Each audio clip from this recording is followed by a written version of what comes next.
lads, this is a place. Is the house really haunted, Inspector?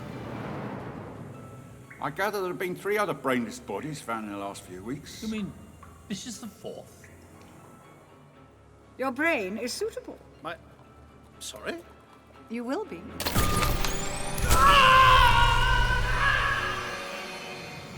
What was that? Just the wind, probably. Spectral creatures, show yourselves. Surrender now and your death will be swift. Yeah, ghosts, spooks, spectres. The supernatural, paranormal, uncanny, and just plain downright weird. Hello and welcome YouTubers and Doctor Who fanatics, and today for this review I will be taking a look at Jago and Litefoot and Strax the Haunting, a special release from the Jago and Litefoot range featuring a new series character which is written by Justin Richards. And if you want to go straight to my review of this release, then the time is down below on the screen. If you have or haven't skipped, then let's begin the video. So for the front cover of this release, we have Jago and Litefoot on the left and Strax on the right, featuring the characters of Christopher Benjamin and Trevor Baxter playing their characters, and Dan Starkey playing Strax. From the worlds of Doctor Who, Jago and Litefoot and Strax the Haunting, written by Justin Richards. Special 2-disc release and full cast audio drama by there, and then the house interior in the background. And then the Big Finish logo down by there. And then for the spine of the release, we have a picture of Strax by there, Jago and Litefoot, and Strax the Haunting, and with a number 1, which may intrigue a special second release featuring the Paranostagan as well. And then we have the back of the release featuring the title of the story, who it's written by and is directed by Lisa Bowerman. Got a nice green effect by here, 120 minutes approx, including music score as well. Then we have a bio and a scenario on the Haunting, with the cast featured in the story and who plays the characters. Then inside we are presented with the booklet and the 2 discs. We have 2 discs within the set for part 1 and then part 2, and an advertisement for all the box sets from series 1 to series 10. And now we have the leaflets, with page 1 being a writer's note from Justin Richards, and then it's continued on the next page, and then on the back we have credits. So that was Jago and Litefoot and Strax Showcase. Now to my review of the story. Now to my review of Jago and Litefoot and Strax, and quite honestly, I was very excited for this release.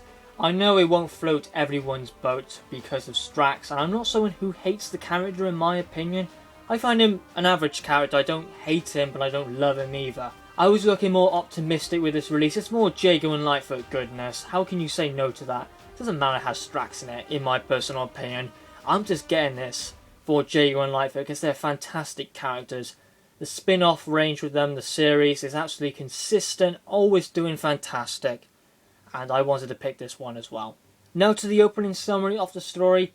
It's something quite similar to a new series type of story, so that will intrigue some new series fans to get into this release. And not only that for Big Finish, but also the Jago and Litefoot range as well. But the plot starts off with this very strange and odd woman known as Miss Multravers asking various people in Victorian London to see if they hit a certain criteria. With this happening, Jago and Litefoot come across bodies with their brains completely missing. And how Strax meets Jago and Litefoot, he is unconscious, and Jago and Litefoot find Strax and bring him to Litefoot's home. So that's the opening story, how this story really sets up everything. Now to my in-depth review, then characters and performances, then my overall verdict on the story, given my rating, and then I'll close off the video. So let's begin my review of Jago and Litefoot and Strax. All you need with this release is just a bit of common sense, what you're going to expect from this story. I know it has haunting in the title, and it talks about a creepy haunted house, but is it really going to do all that? No, I was going to look into this one. It's going to be an awful lot of fun. The plot's going to have simplicity. It's just Justin Richards written something for a bit of fun and entertainment, nothing to take seriously, and made to be a stand-alone release that anyone can pick up and enjoy, and you don't need any back history about the Jago and Litefoot series or the characters. And yeah, that's exactly what happened in this story. It's a lot of fun and nothing to take serious whatsoever. There is creativity within this story, not necessarily with story-wise, but characters. That's where Justin Richards really put his creativity of how Jago and Lightfoot and Strax would react and interact with each other in these different situations and scenarios. So yeah, that's where Justin Richards put his creativity with this release. Not really the story, that's rather somewhere with simplicity. As I said before, it doesn't reference anything from the Jago and Lightfoot series, the box set stories, anything like that. It's made to attract new listeners, new series fans to get into Big Finish and the Jago and Lightfoot range. So that was a good move by Justin Richards. It's made to be a stand-alone release for anyone to get into. If it's new series fans, new Big Finish fans and whatnot, anything like that, that's what it's made to do. So I guess I can talk about Strax as he gets into the story immediately, which I wasn't expecting him to get into the story immediately. I thought it was going to start with Jago and Lightfoot at the Red Tavern or something like that. Now Strax was honestly enjoyable in this release. I didn't find him annoying, wasn't irritating. Again, as I said, I don't find Strax annoying. I don't hate the character. If you do hate the character, then just don't pick up the release. But what we got here with Strax, he was well written, he wasn't annoying in places. He still acts like a Sontaran. That's why it's very interesting how Jago and Lightfoot and Strax react to all these different situations they're in. As Jago and Lightfoot would be more careful with their approaching, but whereas Strax would be right into the firefight. So that's where it gets very interesting to see how they react in all these different situations and scenarios. But yeah, anyway, back to Strax. I was laughing at sometimes. It was seriously enjoyable listening to Strax, with some brilliant dialogue, especially interacting with Multravers about this criteria. I know a lot of people don't like the Sontarans as a source of fun. I don't like it, I don't. Don't mind it with Strax, I just don't like it with the Sontarans. Something like Terror of the Sontarans, I just cannot stand. Here it's alright with Strax, not with other Sontarans. The plot about the brainless bodies does take time until that gets into gear, and it's nice that it doesn't get resolved a bit too early, as the plot does have simplicity. It's basically a straight line, the plot. It doesn't go up or down. Just at the end we get a plot reveal and that's it. So as I said, the story is nothing with creativity. That's not what Justin Richards wanted to do. He wanted to put his creativity with the characters. It's just a straight line in the story. It doesn't go down, it doesn't go up either. So yeah, the brainless body plot is very thin, especially at the start. It's not really focusing on the brainless bodies plot just yet.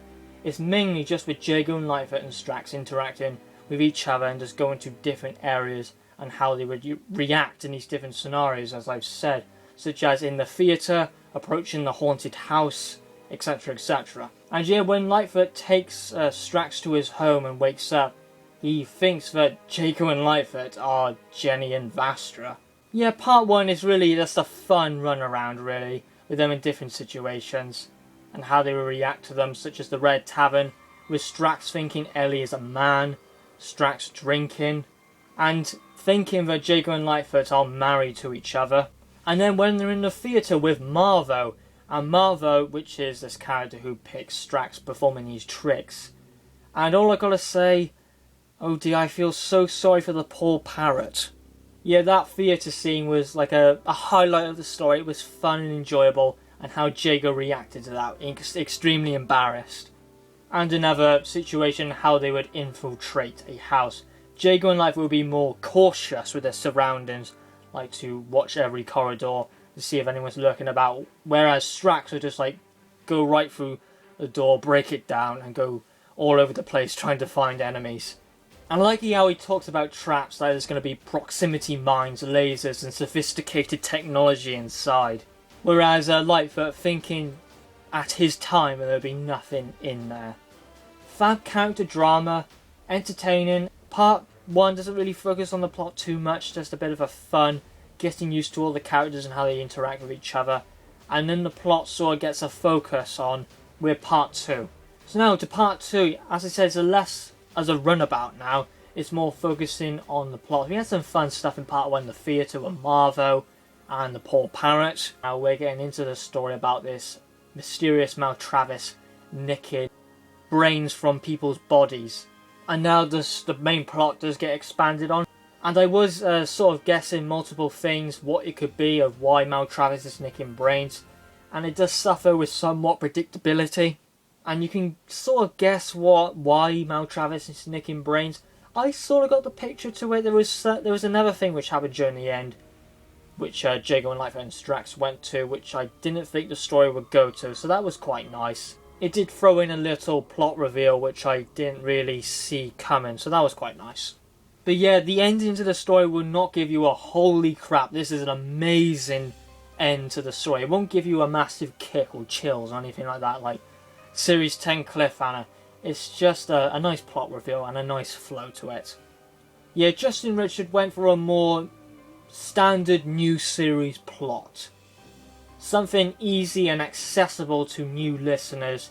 If they're new Big Finish listeners, new series fans, who want to get into Big Finish and potentially even the Jago and Litefoot range. But yeah, if you like this release, if you got into new Big Finish and you got this release and you enjoyed it, pick up the Jago and Litefoot series range.